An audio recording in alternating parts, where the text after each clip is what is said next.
my gosh, it's so nice to finally have a regular TNA episode after 4 weeks of clip shows. Literally, we had nothing but a month of clip shows, you guys. It was so crazy. Honestly, and I'm gonna be completely honest, Scott Demore, I know you watched this. Hi, first of all, you're doing great, hun. No, just kidding. We're like proud parents. No, seriously, Scott Demore, we love you so much, and I want to start this episode by saying thank you because you have put in the work to make TNA the way that it is now with this rebrand and this relaunch of the name. And you have built, over the last couple of years, an amazing roster that is consistently always booked pretty well. Even our slight nitpicks are nothing that will break the bank, so to speak. But for those of you that are tuning in and you're like, what are these three weirdos talking about? We are officially here for the first TNA weekly episode that is not a clip show. It is a regular episode where we are now going back into the wrestling and building the feuds and having the segments. And I love Matthew Raywald and Tom Hannafan, but I'm gonna be honest, it was nice to see all the wrestlers and just hear our commentary team instead of seeing them for the last 4 weeks. No shade against them.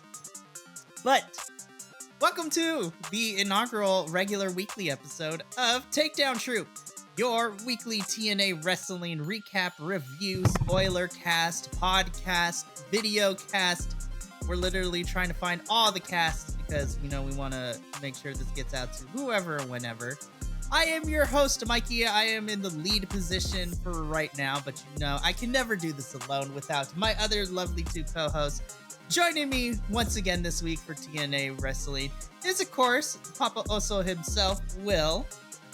So I have him. And then, of course, our latest acquisition, we traded him from another company. He has signed a multi-year agreement with the Takedown Troop, Mr. A to Z himself, Andrew, my favorite peoples on the planet. I'm so happy to be here. No shade to the other review teams, but y'all gotta start watching TNA because it's good. Yeah. And that's the best. Yep. Especially after this one.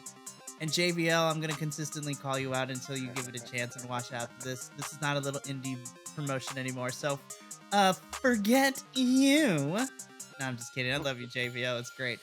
But boys, we're back for the official restart of the weekly episodes. And honestly, this was the smartest decision they had with all the matches we knew we were getting at Snake Eye Tapings. They divided everything up, I think, pretty well, what we got this week and then what we're getting next week. Especially a surprise match that I didn't know we were getting until this episode, which we're going to talk about in a little bit. But boys, TNA is back and better than ever. So just like the revamped theme song, let's cross the line and get started into this review. And what a way to start off TNA this week. We started with an X Division, not one, not two, but a 6-way scramble match.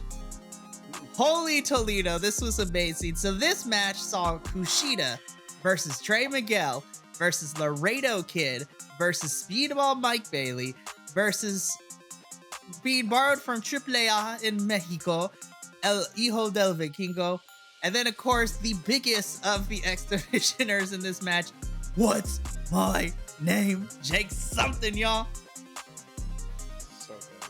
I just want to soak it in real quick because when I saw who was involved in this match from the little placard we got prior to watching this episode, I'm like, oh, this is about to be good. And boy, howdy, they did not disappoint. Yeah. I don't even know where to start with this match. I mean, if the main event hadn't been on this card, this would have been my match of the night. Getting to see all of them together, and I said it at Hard to Kill, I want to see Jake something in the X Division because I think he would be incredible in there. And oh my god, it was so awesome to see him in there with all of these other high flyers. And I want a Jake something versus Vikingo singles match. Like, the two of them working together was incredible. This was such a fun match. Something I had mentioned a little bit before we started recording. Hearing the commentary refer to something as the bear in the bear trap when he trapped Vikingo's foot. Really makes me want Jake something to have a new finisher called the Bear Trap to represent his bear status.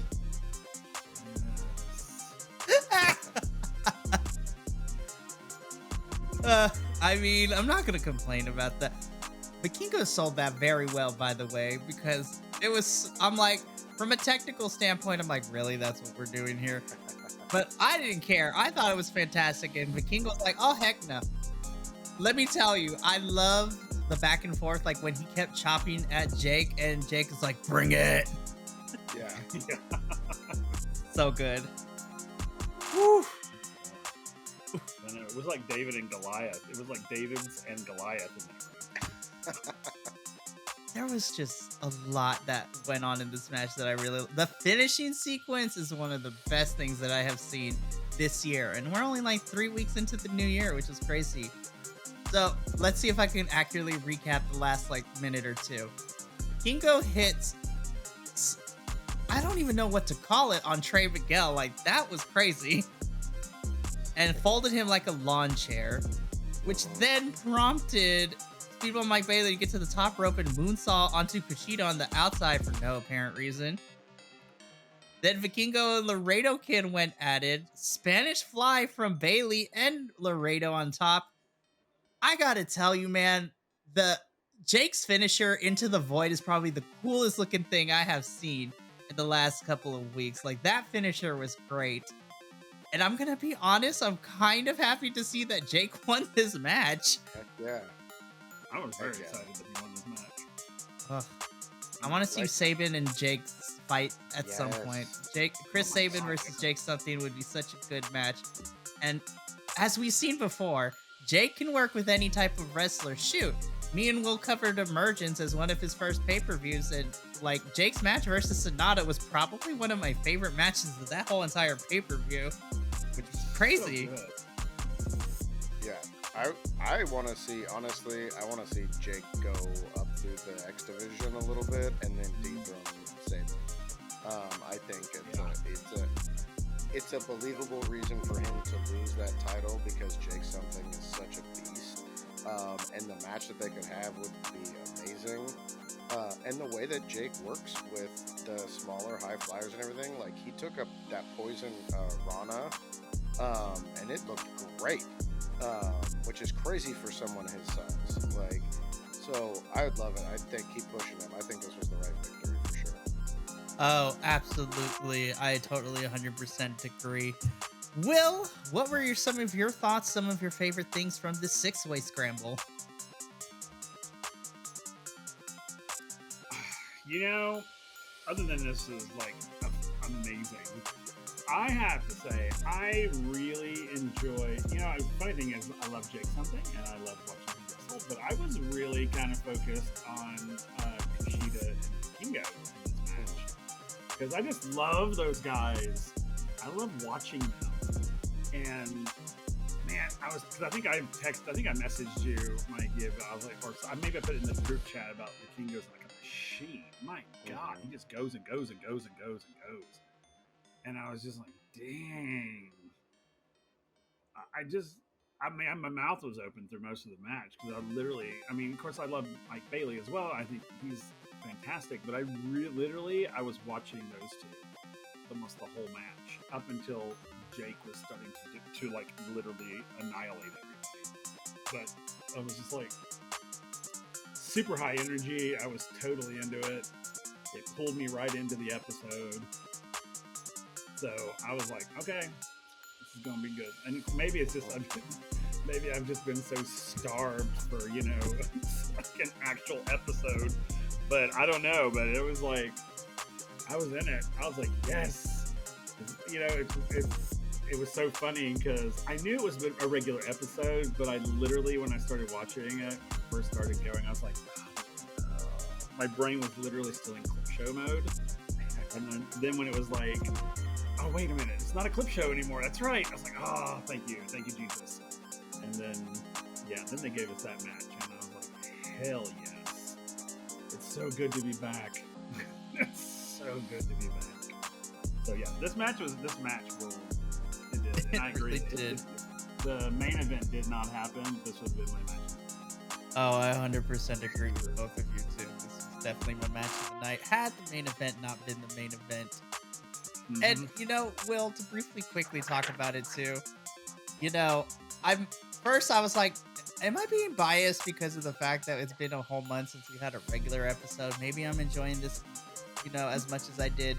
But then I look back at Hard to Kill. I'm like, nope, that's not it. I was just like, Hard to Kill was technically the first time back where we got to see wrestling. And again, they swung for the fences and they knocked it out of the park like 10 times full. And this was what I love to see is that we kind of just picked up where we left off. It was like, all right, TNA is back. We're going to start some new feuds. We got some new power players in position here. So let us get the ball rolling. And boy, they kept that momentum up because as soon as we were done with the 6-way scramble match, this is where I had a fun little drinking game by take a shot every time you hear Will Ospreay say, bruv. No, I know, right? You know, I say that, but I was like, Will Ospreay, I just want you to know I love you. We all love you here at Takedown Troop. Like, Absolutely. you were named most of our male wrestler of the year in 2023. Like, it was gonna be between you and Speedball Mike Bailey, if I'm being completely honest. But holy crap, man. I know it still makes me feel sad that he signed to AEW, but you know what? If he gets to do stuff with Aussie Open over there, I'm okay with it. But letting Will Ospreay do this match and to him to fulfill his longtime dream of wanting to wrestle in TNA, because that's what got him into professional wrestling as a little kid. And of course, you know, he is the semi-heel, so he's talking trash in this backstage segments to Josh. But not even like putting Josh down, but he said the things that we've been talking about. It's like, you need to win this match, bruv. And you need to give me everything you got, because I'm going to put you down again if you don't give me everything. I was like, you go, Will Ospreay. You motivate Josh Alexander to take you to the limit. We'll talk about that. Boy, howdy, did they take each other to the limit.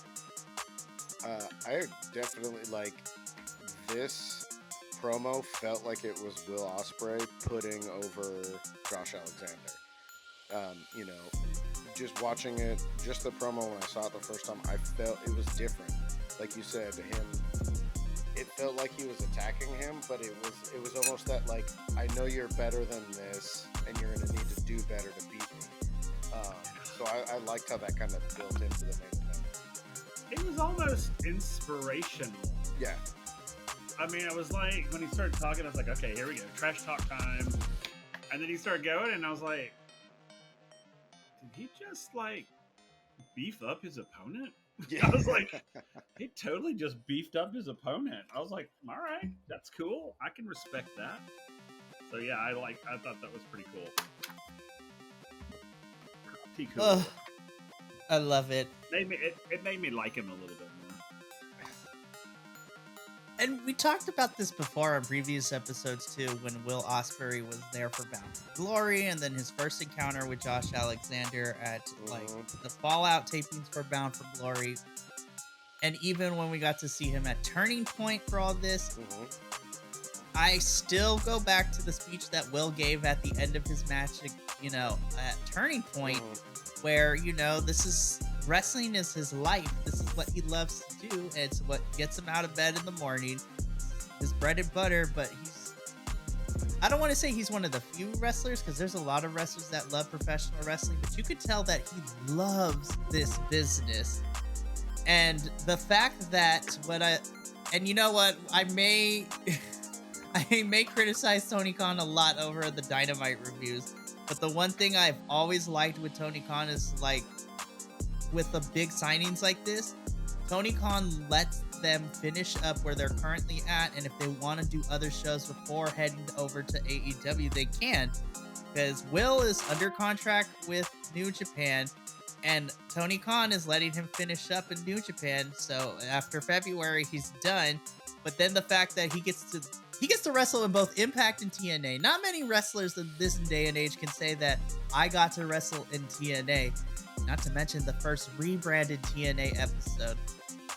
I love Will Ospreay as a wrestler, but I love him as a person even more because I feel like I can feel like I can live through Will Ospreay because he always says it in interviews and then in the digital exclusive what he said after the match too. It's just like he was just this little dyslexic autistic kid in London who happened to come upon AJ Styles and TNA Uh-huh. match randomly on television, and that started his spark that took him on a journey to where he's probably one of the best wrestlers in this day and age. I can I go mean, on and talk about Will Ospreay, man. he was one of the top free agents this last year. And I mean, like you said, he's a wrestling fan who is living his dream. Like, he's getting to wrestle, he's getting to wrestle at the highest levels, wrestle pretty much anybody that he wants to wrestle. Um, and he's getting to do that. And like, like, you can't not enjoy someone getting to do that kind of a thing. It's just awesome. It brings you along and makes you enjoy it so much more. This is why I love professional wrestling, and this is my main motivation and why I started this to begin with. It's like there's such passion and a love for it. It was like there are just moments like there are people like Will Ospreay that are just like there's a reason why. It's like, yes, I know I'm used to people telling me it's fake, but you can't tell me that kid's passion and enthusiasm for this business isn't. I was like, you can't manufacture that. Again, I could go on about Will Ospreay, but we'll be here all night, and that's not fair to all the other amazing stuff we got. So we get our first little glimpse. It's like I was like, is this a perfume commercial? Because we get this little vignette for Ash by Elegance. Listen, me and Will have fell in love with Dana Brooke when she got put back down to NXT, and we were very upset when she was let go because she and Kalani Jordy were actually doing amazing things together. Mm-hmm. But I'm happy to see that now that the known compete clause for 90 days is up, the fact that she's banking on herself and going to TNA, I was like, please let people fall in love with Dana Brooke the way that me and Will did over in NXT, because I feel like she never got utilized the way that she should. And I think she is hungry for this too. She kept improving. She worked very hard. She did everything that she was asked, and she went above and beyond to try to get better, because she's also another person who has fallen in love with professional wrestling. And I'm actually really, really excited to see I mean, we kind of know what the gimmick is, but I'm interested to see how that gimmick translates into her wrestling style. But I love the simple vignette. It's just her walking along and looking hot and beautiful. Like, it's like a perfume commercial. They even had like the echoey Ash. Yeah. I know. It was so funny. I'm so happy. I'm so happy that she's back. I'm so happy. Yeah, I Now love it. maybe now we'll actually see some her being utilized, like truly utilized. I mean, I feel like it's gonna be a given because, you know, they went out and they got her. They're putting this stuff into promos already. You know, I feel like it's clear they're gonna use folks like Zaya Brookside, and she just came in. I feel like when they set someone up like they did with Ash, I feel like it's gonna be a big storyline. And I agree. Like, I remember seeing Dana Brooke when I first saw her, and she was doing single stuff, and I didn't dislike her like a lot of people seem to for some reason. Like, I didn't see what they were complaining about. And I actually thought when they introduced the women's tag team titles that was going to be a really good place for her, because I felt like she could have worked really well with someone and found that kind of position, especially because it was clear they were never going to put her against a top person. But in TNA, I feel like they're going to do that. They don't have anyone that's really in that kind of, you know, that style of gimmick. And I know early on people are comparing her to another person's gimmick that is really hot right now, but I feel like it's different. It's similar, but it's very different, because one is a classic, like, throwback to a certain era, a certain style, and this feels much more like you said, like perfume, high fashion, that kind of thing. So I'm excited to see her finally in the ring in TNA. I think it'll be fun to see. I'm excited. I'm never going to complain if we keep building out the knockouts division up more so. And speaking of knockouts, we get a quick backstage promo from our Ultimate X knockout winner, Giselle Shaw, talking. And I love this promo so much because this is exactly the Giselle I've always wanted to see. I've loved Giselle before, but this is that, she means business Giselle, and the one from Progress Wrestling in the UK, man.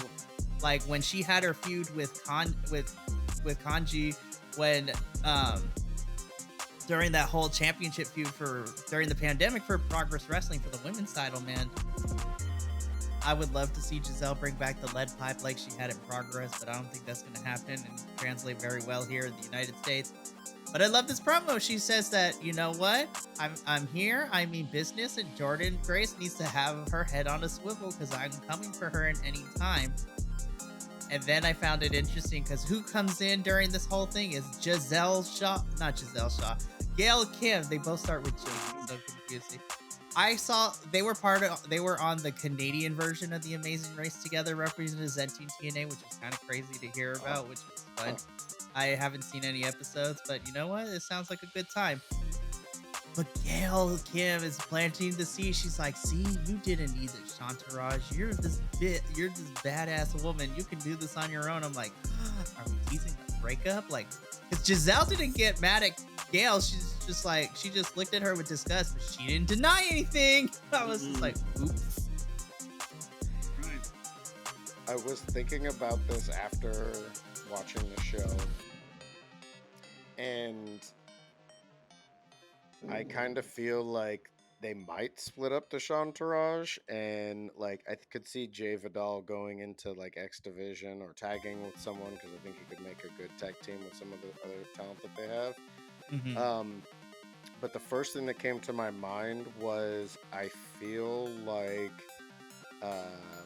Ash by Elegance might take in Savannah Evans. It just feels like oh hey, like, come over and work for me now, be my muscle kind of a thing.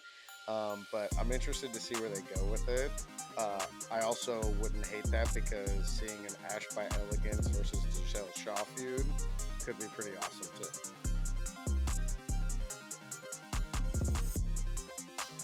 I love it so much. Yep. I love Giselle, and I'm excited that she has this Ultimate X cash-in opportunity. So I'm very interested to see where she puts it out. And again, spacing between matches and promos didn't feel like they overstayed their welcome this episode, because then we jump into our first singles match of the evening. It's another knockouts match. This time we have the Boricua badass herself, Tasha Steelz, taking on and debuting in TNA, well, at least on the weekly show, Zaya Brookside. I was just like, I cannot believe this little 19, 20-year-old girl is out here.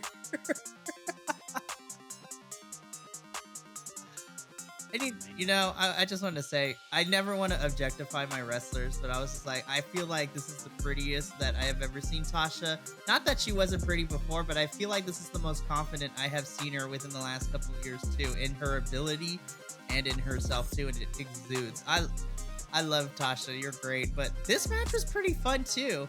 Tasha was leaning into the more comedic stuff a little bit, like playing up with Zaya Brookside, which I'd love to see which I loved in this match. Yeah, I thought this was a really good opponent for Zaya Brookside to face in her kind of like singles debut. It's a former champion. They're similar builds, similar styles. So I thought they could complement each other really well. And ultimately, this was a huge victory for Zaya, especially coming in with as much attention with her signing. Obviously, she's got the familial connections. She's wrestled obviously in England. We saw her in a couple other promotions.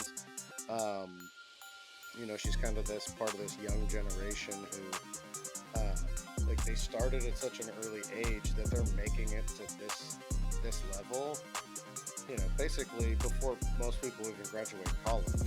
Um, and so I thought this was a good introduction to TNA. I agree. This is a good match. I agree with you. I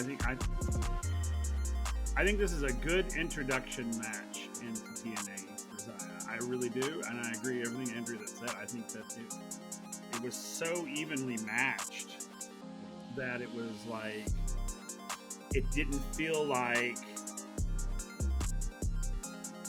a throne match. Basically, you know, like she has to win this match, so you have to not win it. It literally felt even. So it wasn't like, it felt like Zaya won this on her own, like a true clean win. And I really enjoyed, because I was wondering if it was going to feel like it's your debut match and you won, yay, you know, and it didn't feel like that at all. It totally didn't. Because, I mean, I felt it could have gone either way when I was watching it. So I liked that about this. I love this whole match. This match was really good. I mean, I thought they were both very strong competitors. I thought they both had some fantastic moves. They were very much hungry, and they both wanted the victory. And and then Zaya just got it, and which I thought was appropriate as well, for sure. And I love her too. I love them both. Yeah, Yeah. I'm really excited for a lot of our new UK knockouts that signed to TNA. And hopefully we see Danny Lee next week. I want to see more Danny Lee. Yes. I'm so excited. And I'm sure we're going to at some point. I also had to retrain my brain here with TNA, because I'm used to anybody debuting is always losing their first match on, like, when they get to this point. I was like, this is not other companies. You got to stop thinking like that. Like, it's hard to retrain the brain, because I'm used to a certain pattern of wrestling, and TNA is making sure that that's not the case anymore. We got what we asked for, though, in this next segment, because we got to see our satin silk shirt man himself, Joe Hendry, backstage in the hotel lobby where Snake Eyes was going. And you know what? He's not upset that he got jumped by AJ Francis and DJ Who Kid, because he scored a free laptop about this. And I was just like, oh, please tell me we're getting this a few. And sure enough, we figured out that Joe Hendry's not done with AJ Francis, because as soon as Joe is done talking about the broken laptop and everything that happened at Hard to Kill, the camera pans as Joe moves out of the frame, and we see DJ Who Kid beaten up in the trash can, which I love. DJ Who Kid just leading into the silliness of it. And then we linger there before we go on to our next segment. I was like, this is what I want to see. I was just like, AJ Francis versus Joe Hendry, and the sheer hilarity of all this is what exactly wrestling needs. Yeah. I said it during their first interaction at Hard to Kill, but I think this was a really smart opponent for AJ Francis to come in feuding with, because Joe Hendry can do a lot of the heavy lifting, especially when it comes to these promos. It's, there's just some people that charisma just comes so easily. And he carries it both when he's just speaking in promos and when he's wrestling in the ring. But one of my favorite moments of this was when he tosses the laptop on DJ Who Kid, and he does the, like, I've been beaten, so that flinch moment when he just threw it on him. He's like, but, it just tells you, like, oh, Joe Hendry beat the snot out of that guy and shoved him in a garbage can. It was just so good. I love it. I'm here for it, because Joe Hendry is also approaching this not from the traditional, like, I'm mad, I'm gonna beat you up, like, how dare you, da da da da. But he's doing it in this, like, joking, like, oh no, I'm not mad, I'm totally fine, it's da da da. And you get this idea of, like, oh, he's gonna make you pay for that a lot. And it's really, like it's like that nice sort of passive aggressive anger. It's like, hey, I'm good, man. We're good. Yeah, I'll see you later. As he hits him with a wrench. I mean, it's like, I was loving it too. I know, I was there too when he threw it in. I was like, this is fantastic. Oh, Joe, I love you. I gotta say, Joe Hendry better take that Cheez-It title at some point.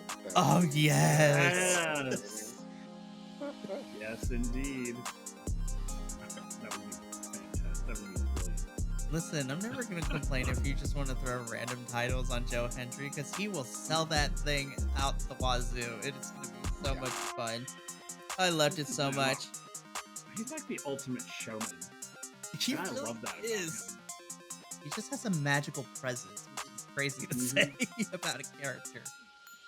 But No, he does. it's just effort. Everything that he has done since joining Impact/TNA just feels so effortless, and you don't really see that with a lot of other wrestlers in other companies. Like, it just comes so easy to him.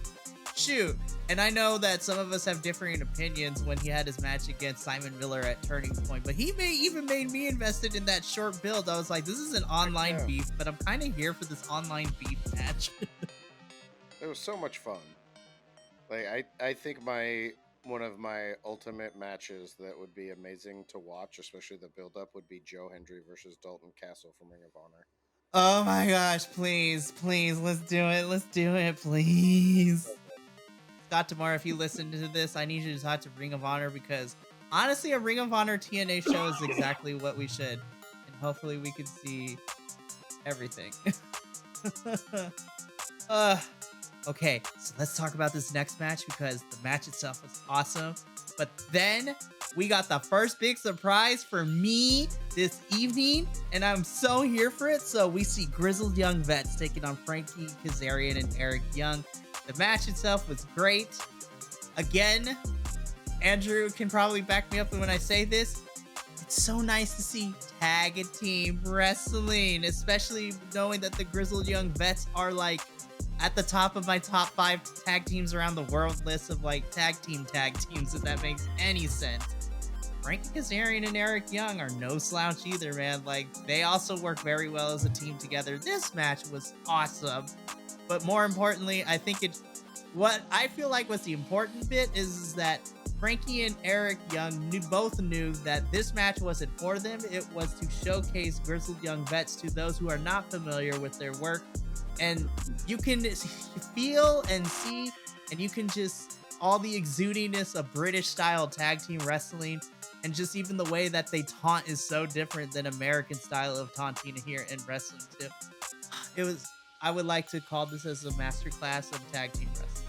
So good. Yeah, I really like the way that the established tag team, because Frankie and Eric Young work really well together. They've both been tag team champions with other people. They've done a lot of work. They're both vets. But I like the way that the established tag team, who work together all the time, know each other really well, do all this stuff, use tag team tactics to outdo the vets. You know, you're talking about people who have a decade plus experience on them. Like they pointed out in commentary, you had the Grizzled Young Vets against just the Grizzled Vets. And I hadn't noticed it until we were in this match. Eric Young is thick. Like, he's got some muscle on him now. Not that he was ever like super skinny before, but he's got some thickness going now. And also I noticed that the older that Frankie Kazarian gets, the more he looks like Tim Storm. Yeah, this was awesome. I loved it. Frankie's Russian leg sweeps are some of the best that I've seen since Bret Hart. But I'm so happy Grizzled Young Vets won. They didn't take they didn't win the match for the title, but it's clear that they're going to be in that title contention. So it was a smart move for them to pick up this victory here. It was a good showcase for them. And like you said, Mikey, I think this is another example of not just the company TNA, but the locker room, the promoters, everything understanding like what's important in the storytelling and in the build, and having veterans like Frankie Kazarian and Eric Young be willing to go in there and put over these younger guys and not just lose to them, but really know what's going to make them look good as they move forward. It shows not only a lot of respect for the people that they're in the ring with, and an understanding of like, hey, we can't be the guys forever. Someone else is going to have to step up just like we did at some point in our career. But it also shows that like trust in booking and knowing like I don't have to win all the time because they're going to do right by me. And I think that's what we've got, especially from two guys who are TNA originals in Kazarian and EY. So, yeah, it was good. Happy to see it. Can't wait to see what happens with the Grizzled Young Vets and also what happens with what happened at the end of the match. So, We'll get into that. We will definitely talk about that because I'm so hyped for this. But before we get there, Will, your thoughts on the match itself before we get to the drama that was after this match? I like this match. Honestly, truly, I liked all the matches this episode. This one was good because I got to actually watch GYV work.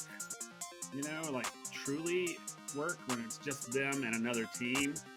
And I really enjoy them. I really like their work. I do like that British style, and I thought that honestly and truly, even though I know Kazarian and Young are both experienced in the tag team world, but there was something off about them in this match, and then obviously it culminates to, or kind of avalanches to that end bit, but I really liked the Grizzled Young Vets more than I thought I would, and I was actually very glad they won too.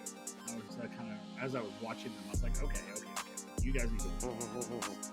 We need to see where you guys go from this point. Because I think you're right, Andrew. I think that they're gonna be in the running for the tag team championship, and I think that they will take it. I really do. So let's get to the good part now. Let's get to the juicy drama. We live for the drama here at Takedown Troop, but surprised the hell out of me in the best way possible for me too. But okay, so GYV, they end up walking through the tunnel, and Frankie and Young are in the ring, and Frankie's a little upset that they lost, but you know what? He's like, you know what? It's fine. It's totally fine. He goes up, he lifts Eric Young's hand, and then he beats the tar out of him. And throughout this whole entire thing, like, because we're on the Axis channel, which doesn't really have the same things, limits as to what you could say. The mic pick up Frankie Kazarian that this is supposed to be my effing year, and just decimates Eric Young and turns heel. And the crowd did the right thing, and they turned on Frankie so fast. I was just like, oh my, I was shocked, but like in a good way. And I was just like, I smelled hints of it as soon as the match was over. I was like, oh, they're lingering on this too long. Something's going to happen. But man, the idea of a Frankie Kazarian heel run in 2024, sign me up, you guys. I'm so ready for this. Oh, it's beautiful. Especially with Frankie being, former champion in multiple divisions in TNA and Impact, he could be a primary heel in any of those divisions and bring so much, more quality, like bring in that extra balance of bringing in that like turmoil in that division. Honestly, I saw that and was like, I've been trained to expect that it's going to be Eric Young that's going to do it because he's always the bounces around, goes back and forth, and he's the maniac. But I like this for Frankie. I think it's good. He needed some change. Eddie Edwards got changed by becoming a part of the system. Frankie needs something new because it just felt like he was just Frankie Kazarian. So I'm excited to see where they go with this, and I hope he gets to, really be like one of those top heels in TNA going forward. So good. Oh yeah. Oh yeah. I love Bad Boy Kazarian. I love this. I was like, after that whole him and Eddie crap that was going on, that way too long arc, to see him shift, and honestly and truly kind of see Eddie shift a little bit too. You seeing him kind of shifting But I mean, to see him like full turn wasn't a subtle turn. It was a full turn to heel because he beat Eric Young's ass and didn't. I mean, like, could have stopped, and then he didn't, and he kept going. So I was like, oh wow, we have just witnessed the birth of a villain, everybody, and I'm here for it. I'm totally here. Totally. It's such a good one. I love the Deus Ex Machina villain origin story for Frankie here, and I am so ready for him to get booed out of the building when he tries to explain himself. You know, I did not see a Frankie Kazarian heel turn on my bingo card, but I am so happy that we got it. And they didn't wait until a pay-per-view. They didn't wait till anything. Like, we had one match on the pre-show for Hard to Kill, and then the following week, Frankie turns on Eric Young. Listen, if this first feud is Eric Young versus Frankie Kazarian, I am all here for this. I really, really am. I'm so ready for this, and it's refreshing. And I love that TNA is not pulling any punches. All right, here's what you can expect for the next couple of months, which I'm here for. Speaking of things that we're going to see for the next couple of months, we get this wine and dine segment from the system as they're out celebrating Moose's win. Listen, this is so bougie dramatic, but I'm here for the bouginess of it. And I love that, you know, they kept talking about this before we got this segment, hyping it up, and we see the still shots of, like, Alicia and Eddie Edwards, like, Mr. and Mrs. Edwards, like, drinking champagne. Brian Myers is playing blackjack. Somebody is lighting a cigar for Moose. Like, it's very Ocean's 11, and I'm kind of here for it. Oh, yeah. And this is what this segment felt like. It felt like a deleted scene from the Ocean 11 movie, but with wrestlers. I'm here for the system, you guys. I'm sold on this little faction immediately after the segment. You know, and I have to say I was kind of surprised by it, actually, because I thought this was going to be, like, total, like, Goodfellas. And it wasn't. I mean, you had Moose, like, actually going, all right, we got to be good, we got to be cool. And I was like, this is not what I was expecting. I was literally expecting, here's the hit list, let's all go. I mean, literally, that's what I was thinking this is going to be. But this is like, you know, almost like they were good guys. I mean, I was kind of getting like, what's happening right now? Are we in a mirror universe? Because we have Frankie turning full villain, and now we've got Moose and his gang kind of being okay guys. Like, I don't know what's happening anymore. I don't know the world anymore. I don't know who I am anymore. Because this whole segment, I was like, what is going on? Which I'm here for it. I love it. I love these shifts in not personality, but sort of like alignments and things of that nature. So, especially, you know, because when Moose won the title, it really kind of felt like he was going to be a dick. And then he's not. It's like totally like the opposite. I mean, he's really much like, no, guys, we're not going to do that sort of stuff. We're not gonna, you know, I was like, wait a minute. Okay, this is cool. So now I'm really kind of sold on them too. I'm like, okay, this was a good matchup. Like this mix of folks, I think. And plus, this allows us to kind of see like Eddie and Alicia kind of doing a different shtick than what we've been seeing them do. You know, I mean, Myers still kind of feels like the sidekick, but maybe he'll come out of that in this whole new whatever this is, which I'm here for it. I liked it. I love this segment. I thought it was great.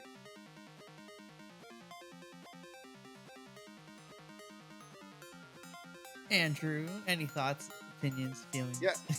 No, I thought this was fun. I'm very interested in the system. I'm a faction fan too, so I love seeing this put together. I feel like they're going to be kind of like less like they still have that kind of crime feel, like group to them, gangsters kind of thing, but they also feel kind of political.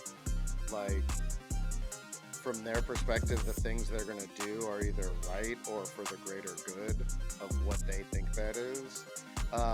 And they're kind of rebelling against like the TNA authority. So they're kind of like the anti-authority kind of folks, but I feel like they're going to be walking that line of we're going to do what we think we need to do in order to make things right, whether you agree with us or not, or whether it's the cleanest way to get there. So I'm excited. I think it's good for Eddie Edwards and Brian Myers to be on a like functioning tag team, because they both kind of felt like they were kind of stagnating a little.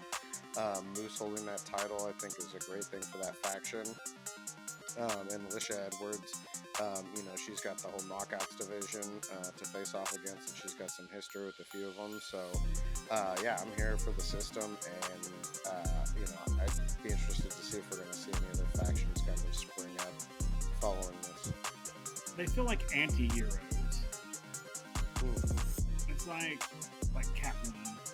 The idea of that, you know, we're going to do what's best, whether it's legal or not, you know. Yeah. It's like, you know, that sort of idea. It's like, oh no, this is the best of everybody. It's like sort of like Robin Hood, you know, who we all consider a hero, but he's technically an anti-hero because he steals from one group to give to another. Yeah. So, Oh my goodness. but I'm here for it. I love it. I am too. I'm excited to see the system. And this was really, really nice, but okay. So now that we get into moment number 2 of the night for me, we get the debut in-ring promo from Nick Nemeth, and then the subsequent face-off with Steve Maclin. So let me lay the groundwork, and then we'll go in on both segments. So Nick Nemeth's music hits, he goes to the ring, the crowd is absolutely behind him. I love Nick Nemeth so much. He goes into his promo where basically we can surmise it as he understands that he's not here to ride all the work he did before into this company. He understands what it means to be somewhere new, and he's going to do his damnedest to work hard and work his way up the ladder to get to where he wants, but he wants a chance at that championship gold, but he's going to put in the work, and he's going to do whatever it takes to get there. Very baby face of him, which makes me happy that we're bringing him in as a baby face, which I feel that is the best version, because Nick Nemeth's best work, in my opinion, has always been when he's a baby face. Telling you, nobody talks about it, but you know, in the former company where he was Dolph Ziggler, his feud with The Miz over that IC championship is one of the greatest stories that I've ever seen in the modern day. As he continues on with this promo, then he is interrupted by Steve Maclin. I was saying to myself, questioning, I was like, okay, let's see where this goes. Steve Maclin is the best person, because I thought about this and I was like, At first I was like, I don't know how I feel about Steve Maclin being the one to interrupt and be Nick Nemeth's first feud. Then I have to remember, Nick and Steve have similar circumstances, as they were both let go from WWE. They both found success outside of WWE. Nick is just starting that success, but his name alone carries so much weight because he's such a fantastic wrestler. But man, when I tell you, Steve Maclin turned it around with this one, and he went for the verbal jab. He's like, you know what? I'm happy to see you here. Like, I'm so happy you're here. But let me tell you, this is my playground. This is my yard. This is my AO. I was just like, oh, I grew up with a military dad. I know these terms. Which I thought was kind of funny. And then he's like, no one's going to remember. He hits him with the verbal jab that starts the brawl. Nobody's going to ask about Nick Nemeth. The only question anyone is ever going to ask, whatever happened to Dolph Ziggler? And when that was said, I was like, oh, shots fired, here we go. And then, of course, right on cue, the brawl between the two breaks up, and Dolph Ziggler hits. So, here's the thing. Commentary called this the danger zone. I'm like, I still of the mindset we should call it the knick-knack, but you know, that's neither here nor there. Because Nick Nemeth, knick-knack, I think it's funny, but into the danger zone, I think is a fun name too. I am so ready for this first feud, and you know what? Just the few lines that Maclin said not just with the verbal shot, but just everything he said in his end of the promo. Sign me up for Nick Nemeth and Steve Maclin feud. I'm so invested into this.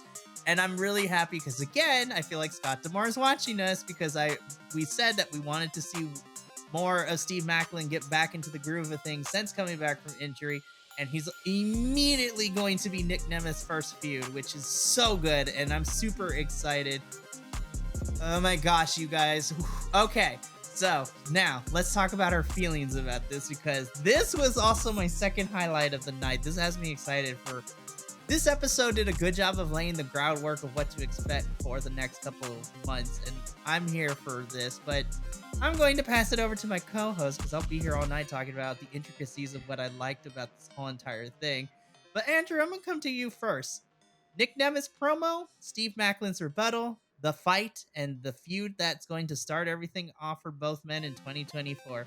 How do we feel? Thoughts and opinions of this whole entire thing? I mean, I loved it. I thought it was great. I wasn't sure who his main feud was going to be with. I didn't know if they were going to put him straight up to like build up to Moose, or if they were going to actually give him a couple of feuds to build up to that.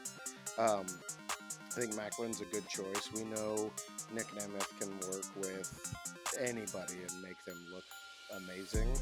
And Maclin, I think, is a great person to work with him because they have very different styles. I like that Maclin's basically like kind of calling him out, kind of like saying a lot of the stuff that, you know, naysayers might say online. Yeah, I love the fact that he threw out the name Dolph Ziggler, because that's kind of, you know, everyone in the arena reacted the same way. I reacted a certain, like, it was one of those things where you're like, ooh, you used the wrong name. Like, that's such an insult, especially with the connotations behind it. I will say that, Will, I blame you for this, is when he first came out before the action started, all I could think about was sitting there watching and looking at how big Steve Maclin's mouth is. That's all I could think of. It's huge! Yes! I thought the exact same thing. I can never unsee it now. It's so big. And I don't know why I've never noticed it before until that backstage interview, and I was like, oh my god! I mean, he could like unhinge his jaw and swallow someone. I mean, that's what it looked like. I mean, just wide. Oh man, yeah, I know. I'm sorry. But yeah, all that aside, I'm super excited for this. I can't wait to see Nick Nemeth in action. I know we get to see him next week. I feel like Zachary Wentz is going to be take some of the brunt of his anger being attacked by Maclin or having to fight Maclin. But yeah, I'm so pumped to see Nick Nemeth's trajectory through this company. I'm so excited. Will, this is your first real introduction because you don't have the history of Nick Nemeth, formerly known as Dolph Ziggler. But how did you feel about his promo skills, and what did you think of Steve Maclin being the rebuttal or the foil to his babyface push that we're gonna get? It seems. Well, I mean, he seems to be very professional when it comes to like the mic, and he's well spoken. He knows what to say and how to say it. So I was like, yeah, he's great on the mic. The one thing about this whole thing that I was kind of excited about is that they didn't let the grass grow under his feet. Like, right out the gate. He's like, hey, I'm back. I'm so excited. Woo! And now I'm going to be wrestling somebody. I mean, it was so great. It was so quick. And then, of course, and I agree, I think, because I have been talking about Maclin, or we've been off talking about Maclin, but off screen and everything. It's just like, I feel like he'd been spinning his wheels. Like, there's like, we want to do something with you. We just don't know what to do with you. And I think this is great for him. I mean, this is absolutely great for him. And I think it will help him reinvigorate himself. Not just for himself, but I think for the fans as well, for the audience. Because now it's it's like, again, it's like one of those things. If you don't have something for me to hold on to, I can't be interested in you. You know, just not interested. And now it's like, and so I was starting to lose interest in Maclin. I was sort of like, okay, because now he's just literally just spinning wheels. And now I'm kind of excited again because now he's got a purpose. You know, and he's found a new purpose, and that's to, like, basically, I think, bring this new guy down a couple of pegs. You know, like, wait a minute, you're coming into my house, you know, talking your smack, or talking, you know, I'm this, that, and the other. And he's like, I think you need to, like, put your, you know, money where your mouth is, and you need to, like, prove it. Don't talk about it, because if you gotta say it out loud, it's probably not very true. So I mean, that's really kind of the way it was going, and I was like, I can dig that. I can totally dig that. So I thought this was really great. I mean, like, I don't know the history, and that's fine.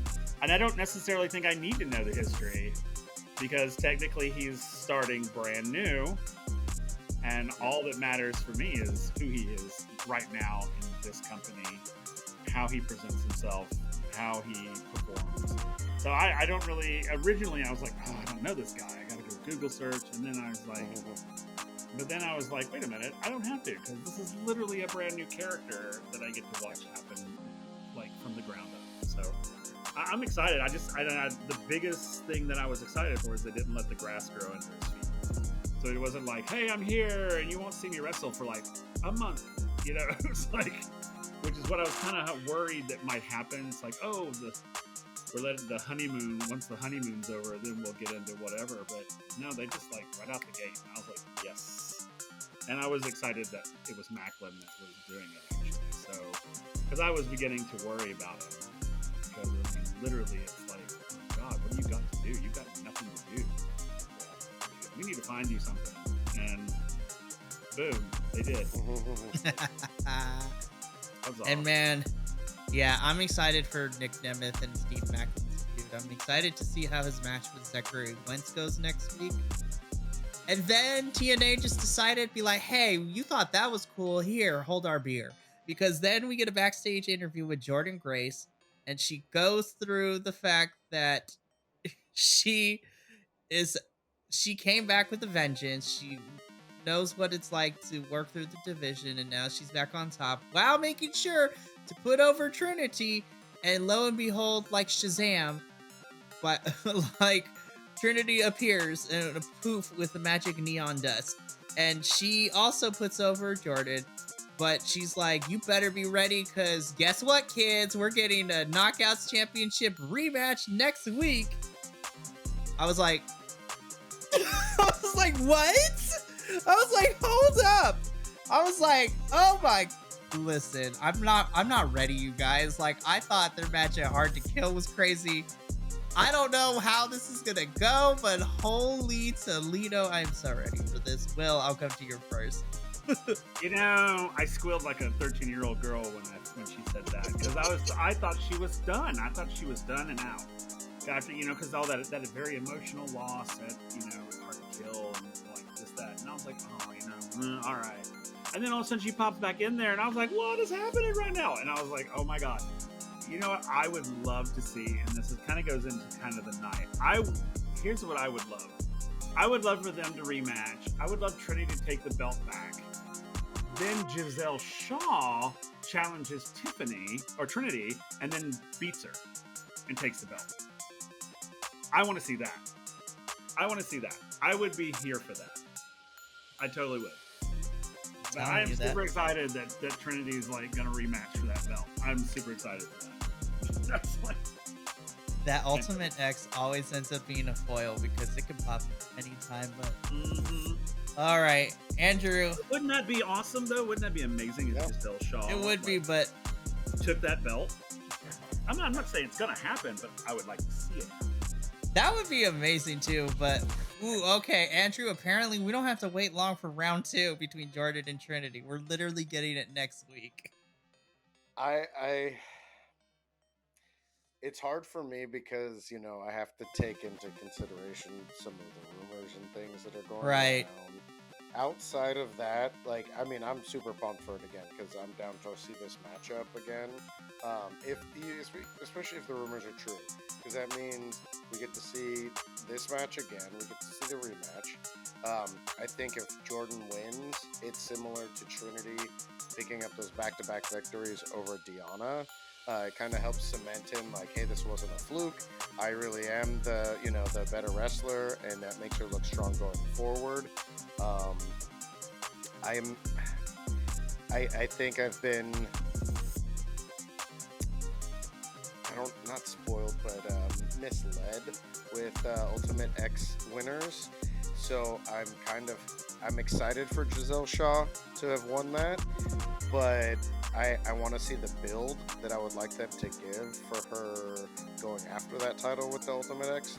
I'd like to see her, because she's such a smart character, she's very cunning. So I'd like to see her use that in a very smart way. Whether that means, challenging Trinity after she's already had a title defense or whatever the case is. I'm excited if we get to see Giselle versus Trinity for a title, Jordan versus Giselle for the title. The match with Jordan and Trinity 2 is going to be phenomenal. We know it is. They're both great. They're both, two of the best women wrestlers out there right now. So yeah, I thought this was fun. If we are winding down Trinity's time in TNA, I wouldn't be surprised if it's going to be similar to what happened with Deanna, where she had some really big matches, but she was basically on a losing streak because she spent her last bit of time there really putting over the people who were going to be there after she was gone. And I feel like we're seeing that a lot, especially with these people who have respect for the companies that they're in when they're leaving to go to other places, that they're not doing the, like, no, I'm gonna leave at the top. They leave putting other people over. So I think if Trinity does actually depart TNA, I think she's gonna do that. She seems like that type of person. People did it for her too. I think she respects the division.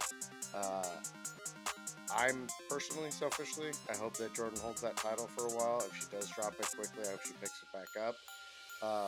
Because I think Jordan would be a great knockouts champion for a decent run. So I'm just really excited for this match next week, and whatever the rumors that are going around that Trinity is going to appear at WWE's Royal Rumble, which is, holy crap, it's next Saturday. Oh my gosh, this is crazy.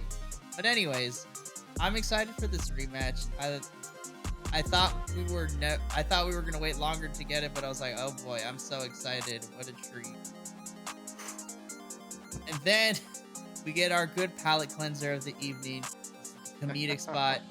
I did feel a little twinge in my heart for Jay Vidal, who actually really loves what he does, and he's ready for a challenge.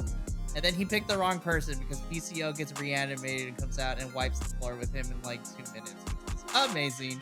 There's not really much to say about this. This was your squash match of the evening, but honestly, I'm okay with that. It continues to show me that I love PCO, and Jay Vidal is like such a good comedic foil to this. I like PCO's new. His gear and his entrance still slaps. Like, yeah.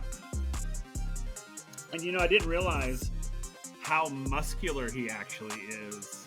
It seems that he toned up a little bit, yeah. Shot, and you could see the muscles in his arms. I was like, oh my god. He toned up from the last time. No idea. Like, from Bound for Glory until now, it's like, you toned up in the last couple of months. And I mean, he's always been a big guy. Right. He's just gotten older. And so, yeah, I think he's held on to a lot of that. My first response for this match was, poor Jay. I haven't seen much of Jay wrestle, but what I have seen, he seems like he's good. So I'd like to see something done with him, even if it's often losing. I'd like to see more with him. I get, like, with this match, I get that it was like a feature match for PCO. It was a squash and all that stuff.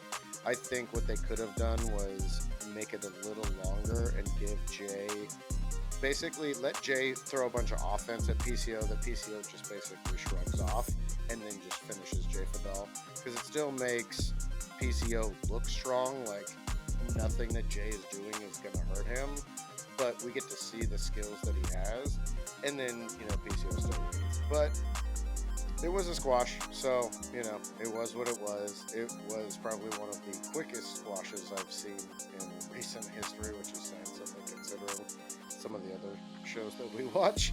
But yeah, PCO is always entertaining. I'm a big proponent for people knowing when it's time to retire, to hang up the boots. But PCO is showing that he's up there with the few that are still doing it, and he's doing it really well. Absolutely. And speaking of people doing things well, we get the Motor City Machine Guns cut this little promo in the lobby of where they're at for Hard to Kill at the Palms. And I have to say, Alex Shelley is in pretty good spirits despite losing the title. But I think it's because I love that from a narrative perspective, because it's like Moose had to fight tooth and nail for that too. So it was really, really good. But the Motor City Machine Guns, they once again talk about the legacy that is TNA, and that, they're going to take on the System, who is like the newer version of this new day and age of TNA. So it's like old school versus new school, which I'm here for.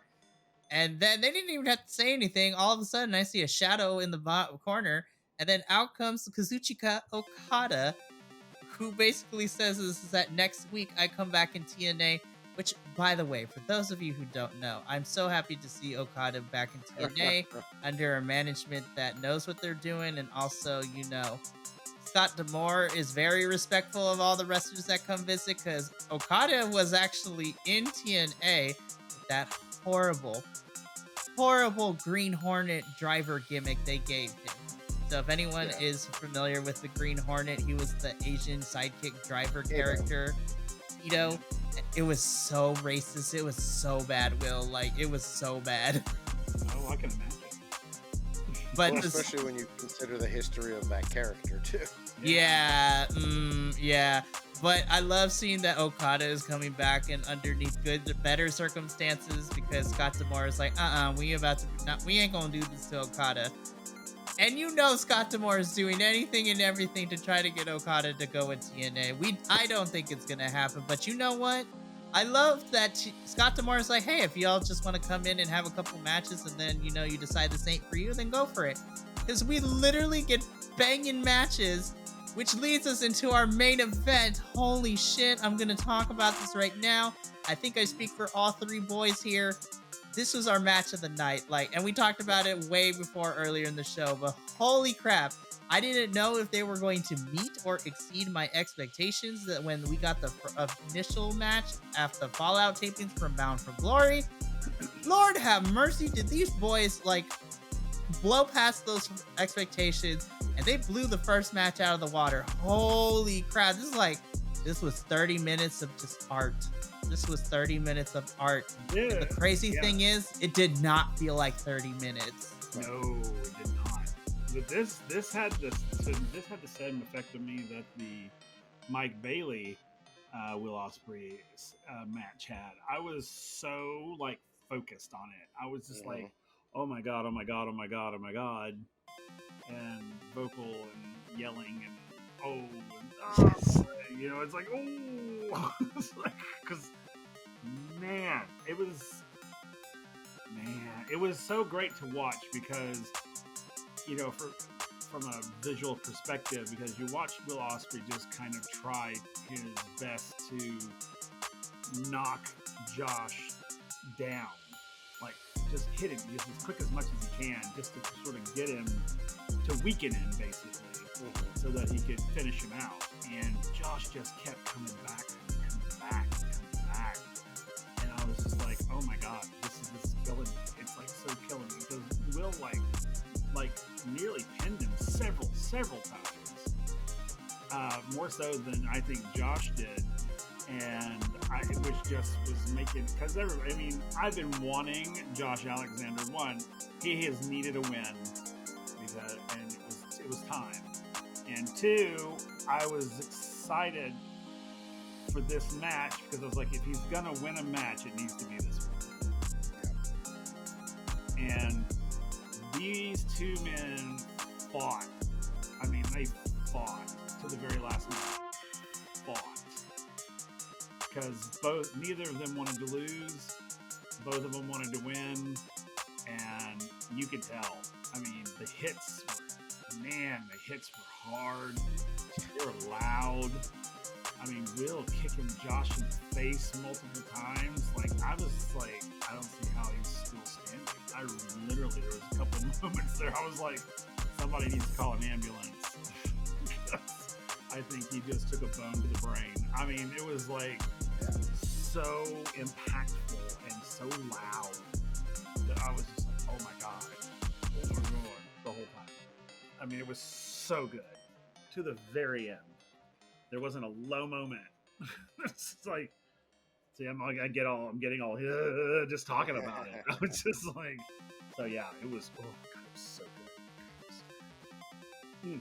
Yeah, this match we got to see two of the best of this like generation's wrestlers right now. Like these are the guys that have kind of worked their way up to be the top tier performers, and hopefully, barring any freak accidents, we get to see them do this for years on.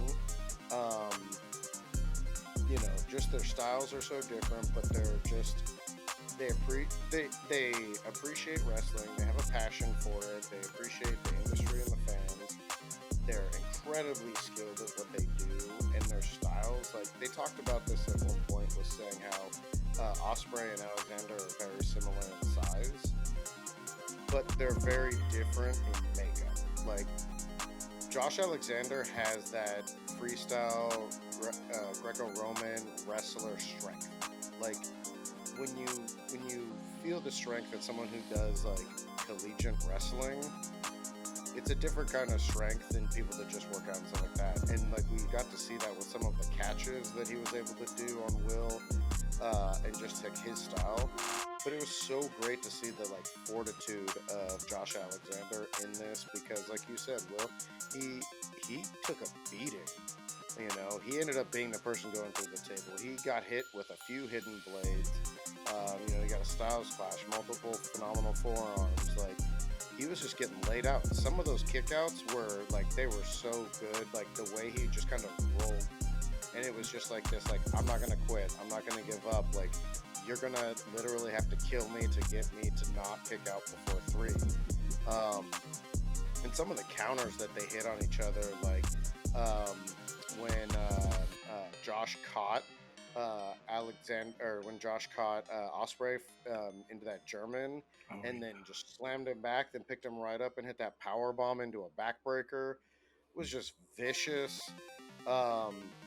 Just getting to see like the way that they went at each other it was incredible. I loved it. The way that they hit their moves on each other, it's like they just understand the style of what they can do. And like the fans had it right. They started cheering it, the fight forever. Like I don't think we will ever not get a great match if these guys face each other. And the fact that they're also often in so many other good matches, I think is just a testament to how great both of these people are. So I wish the best for both of them, because like I said, they're incredible professional wrestlers, but they're also people who are passionate and care about the industry. There's no words I can use to describe this. And again, my bias is showing because I'm a big shill for Will Ospreay, but I feel that he has proven over the last year and a half since I've always known the name Will Ospreay, but it's only because, and I will admit it, even though I have my issues with it, thanks to the first Forbidden Door, I got to see Will Ospreay in the western part of the world. And the fact of the matter is, after that, he kept popping up here in the States in the various promotions for AEW. I still think Will versus Orange Cassidy 2 years ago at Forbidden Door is probably the best match that I have ever seen my entire life. And I feel like that also put Orange Cassidy on the map, of people like need to stop thinking of him as only the comedic character. But for this particular match between Josh and Will, We even got a table spot, you guys. Like, oh my gosh. I was like, oh, please don't hurt yourself, Will. We kind of need you for New Japan. In that cage match between the United Empire and Bullet Club War Dogs is about to be violent, and it's gonna be so good. But this match was beautiful. I love the little nod to this, the storytelling that Josh picks up the victory by pinning Will in the center of the TNA logo. Like, that's just some subtle storytelling that I picked up on that I was like, oh, we're making a statement with this Return to TNA, and I loved it. Oh my god, it's just so beautiful. Which then... Well, and the fact that before he hit the C4 spike, he hit the Styles Clash on him too. Styles Clash. I was like, yes. So good. Shout out. And that was the... Yep, to AJ Styles, man. That was the stiffest C4 too. Not the delivery from Josh, but the way that Will sold that. Like, I mean, he was flat as a board when he sold that and he hit that. It looked so good. I will say, I want their third match now. And I want it to be when Will is the AEW champion and Josh is the TNA champion, and give us a Forbidden Door style match between the two of them for their rubber match. I would love to see this match on a big scale. So, again, AEW, I know it's just you and New Japan for Forbidden Door, but open the door up for TNA too. Or, hey, you know, if you want to have a TNA, New Japan, AEW, like, cross-promotion, because TNA and New Japan have their Multiverse United series, like every year, where the New Japan and TNA stars cross paths, which so beautiful to watch. This match is another reason why I love professional wrestling, and this is why I started the Bi-Conics, is because of moments like these and matches like these that make you feel something that is out of this realm of possibility. Like, it is a beautiful thing to watch, and you gotta admit, because this match, the match is over, I look at my DVR, I'm like, oh, we still got like 3 minutes. What's about to go down? Scott Demore comes out and cuts the best promo of 2024 of any, like, this man wore his heart on his sleeve when he was, like, shouting into the ether, you know, praising Josh, praising Will, praising the fans, praising everyone in the locker room, taking shots at Bruce Pritchard, which is rightfully so, because Bruce Pritchard don't know what he's talking about. We need to protect Scott Demore at all costs, you guys. Like, this... Like, that man, I loved him, and I thought he is the smartest booker on this planet, and that's saying something, because I love Triple H, but I think Scott Demore is the best booker of any company across the board. And then this little closing remarks speech that he gave before, you know, the final shot of Josh and Will shaking hands at the end of this, as TNA goes off the air this week. I have no words. I cried like a little girl when I saw this, because it's like, that's exactly how I feel about professional wrestling. And Scott Demore perfectly articulated why I fell in love with this, why it's so special to me, why it goes beyond, you know, just watching people like pull moves and crazy stunts out of each other. It's like any other major sport. And I will admit, I have given like football fans and other professional sports fans grief, because I was like, I don't understand the toxicity of this. It's not we, it's they, because you're not part of this. And then I'm looking over here, I was like, you know what? I understand, because I'm the exact same way with with who I like in professional wrestling. That because I'm behind these characters and the stories and just the pure athleticism that we get to see from these men, women, and non-binary folks across the board. Like, now I totally understand. And Scott Demore, I want to grow up to be Scott Demore when I get older. I want to still have that love, that passion for professional wrestling into my golden years. Like, Scott, I don't know if you will ever see this, but like I said at the top of the show, I want to personally thank you, because you have carried Impact through some tough times, and we've made it to TNA. And I don't want to toot our own horn, but a lot of the other outlets are starting to cover you now when they weren't giving you the chance of day. And I would love to see by the end of this year for TNA to be at the tip of everyone's tongue, and you can't escape it and just let it be a beautiful thing. But Scott, I want to thank you for all the work you've done so far, because you have shown that just with some passion and some desire and with a little bit of faith in your company and your wrestlers, you can create a product that rivals some of the major corporations. And I also want to thank you, Scott, because your passion infects all of us, and therefore you're part of the reason why I started Bi-Conics too. And the three of us love to review this every single week. But I talked enough. Boys, what did you think of Scott's little...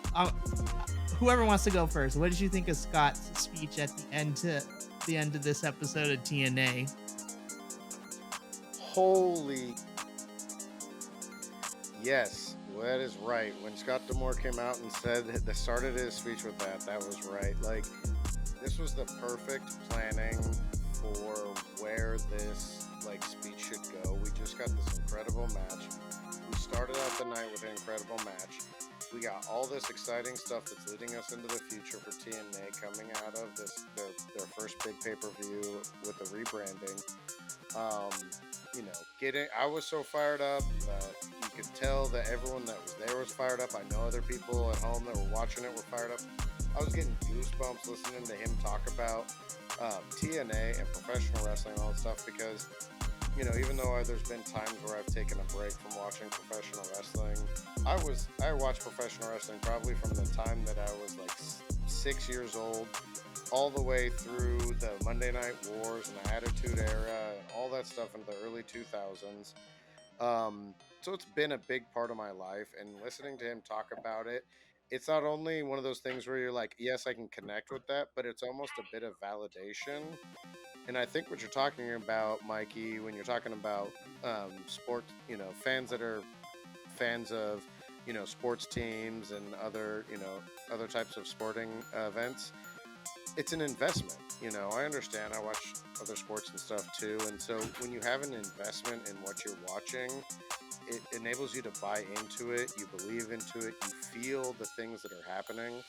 And I think that's something that people that don't watch professional wrestling, they don't understand that you could have that investment into it, because they see it as something, they don't think it's sports, and they don't think it's the entertainment in the way that films and television are. But when you watch it and you sit into it, you realize that it is all of that and more. And when you're invested in it, you believe in it.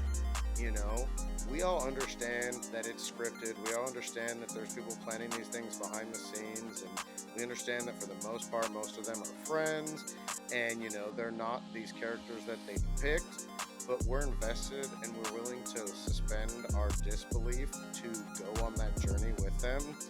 And to hear someone like Scott Demore talk about that, and like we've said during this whole review, we're watching people who enjoy it and respect what they're doing, and a lot of that is because Scott Demore brought in people who are like him, who believe those things, and Gail Kim is another great example. She's working back there with him too, and this is up there with that Bound for Glory speech that he gave at the end. The same feeling that I got at the end of that pay-per-view was the same feeling I got at the end of this segment, the end of this show. I'm so excited for TNA for 2024. Everything they've shown me so far has continued that hope that I had as we ended 2023. I can't wait to see what they're going to do, and I trust in Scott Demore so much to continue doing what he has done and take us in the right direction. This promo that he cut at the end, this bumped that show up for me to that one extra level. This could have been another match. The quality of excitement that I got from it. TNA. That's all I gotta say. Thank you, Andrew. That was very well said. And of course, last but certainly not least, Will. I got nothing to add. Honestly, I got nothing to add. You guys hit it on the nail on the head. it was a moving speech. It really was. It was very moving. It was inspirational. It was motivational. I mean, it was great. I mean, I got chills too. And, you know, it's one of the things that I like about this company is that they are extremely inspirational. You know, it's not, you know, unlike other, and I'm not saying other companies out there are bad or whatever, but this is one of the company, or the only true. I mean, I think NXT is sort of this way too, but they do tend to fall into their parent company traps every once in a while. But TNA is one of those shows that I would watch with my kids. And I'd want my kids to watch it, to be inspired by these people. Like, truly. I mean, because every one of them, even the heels, you know, all of them, it's all very motivational, inspirational. It's, you know, they all, it's just one of those great, it's just a great company. I think that Scott Demore, I think he's got it. He's got the formula done. He's like, this is how you do it. And it is. It's one of those where everybody who's in the company is like, I'm proud to be in the company. You know, it's just one of those. It's like, and people are like, I want to be in that company. You know, it's like, I want to, you know, me, Will, I want to work with the company. You know, it's like, it's that sort of thing. And I love that. I mean, and I love that he is so passionate about it and emotional about it. It's not just, you know, getting up like, you know, patting in front of the American flag and giving a speech. I mean, he's literally like, I've been here. I've done it. I know it. I love it. And I want you to love it too. And so I'm going to bring you a product that I know I love. So if I love it, it's going to be something worth loving. You know, and I think that's one of those, as a fan, I do. I go, well, if Scott Demore says it's great, I believe him. You know, it's like, so that's why we've always said it, you know, that I think TNA, honestly, looking across the spectrum of the companies that I'm familiar with, that TNA has their shit together. Honestly, I think they do. I think they pretty much. I mean, yeah, they're like everybody. They always have their moments, but overall, I think they tell some of the best stories. I think they tell some of, you know, I think their programming is really good. I think that their flow is really good. Because like this episode did not feel like it was an hour. I mean, because I was like watching it and suddenly I was done. I was like, wow, that flew by. And I that's packaging. I mean, that is truly packaging. It never once felt slow. It never once felt disjointed. And, you know, never, like, again, I said, everybody will have their off days. So TNA will have its off days. But overall, I think that, yeah, I think, you know, what he's built here is just like fantastic. I mean, it's just wonderful. So that's all I have to add. Right. And honestly, that's a really beautiful way for this week's episode to kind of go off the air, seeing this promo from Scott and just him just wearing his heart on his sleeve, man. Like, it's the best way. So before we get into ratings, I want to say one more thing before we get there. And I promise I'm not getting emotional, but my excitement for the return of TNA and to see where we have come, for me personally, I only started watching Impact, and I knew of the history beforehand, but I didn't really start watching Impact until 2 years ago, 2022. And Under Siege 2022 was the first thing that I watched with Impact. I was like, I was like, you know what? I can get behind some of this. And I got invested in everything. Like, I was like, ooh, this kid named Josh Alexander is great. Like, oh, I was like, Rich Swann's kind of cool. Let's see what the rest of these guys have to offer. And okay, I promise I wasn't going to get emotional, but I am going to get emotional. I invested so much into Impact that I would tell anyone and everyone to watch it, but of course, like the little engine that could, no one was really giving it the time of day because in a world where you have AEW and WWE as the big juggernauts, no one's really looking out for the little small guy. And then fast forward to the summer of 2023, where I decided, hey, let me have the Bi-Conics. Let me see what we can do. And I have to say, I was still writing really hard for Impact Wrestling.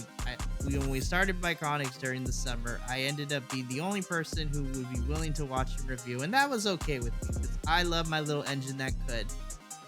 And then just because of the power of wrestling, I picked up Will, I picked up Andrew, and honestly, don't get me wrong, I love all the other shows that I review because they each offer something different, but there's something very special with TNA with you group of boys that I get to review it with that just makes it really, really fun and super exciting. And it's been a very long time that I felt this excited with the new direction for any wrestling company. That's saying a lot because I was one of the few people that I said give this a new rebrand of NXT a chance because I think it could still be a lot of fun, and so far it's been this way. But I'm really excited to see where TNA goes, and if I'm being completely honest, I'm so excited to take the ride along with you two because I wouldn't do this with anybody else. Like that's just me.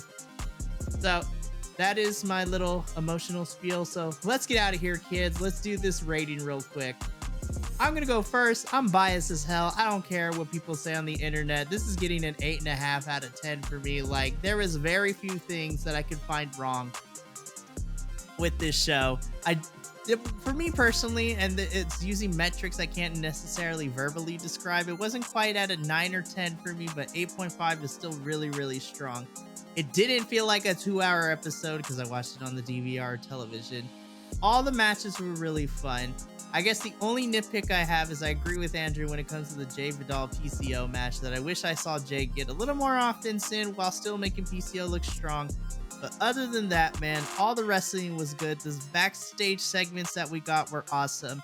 And of course, that main event coupled with Scott's speech at the very end definitely boosted it for me. A strong 8.5. And now I'm really excited because holy crap, we got to talk about next week real quick. 3 matches we're getting: Nick Nemeth versus Zachary Wentz, Okada and the Motor City Machine Guns versus the System, but more importantly, for the Knockouts Championship, Jordan Grace defending the title against Trinity.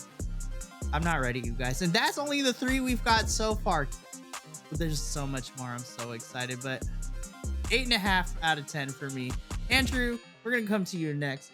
The first episode of TNA in 2024. How do you feel and what do you give this week's episode?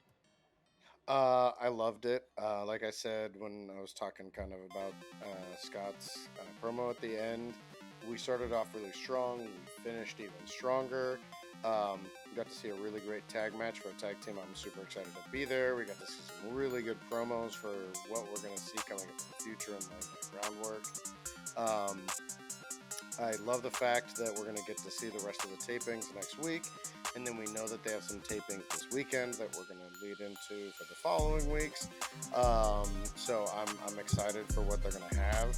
I have to say, I love this venue.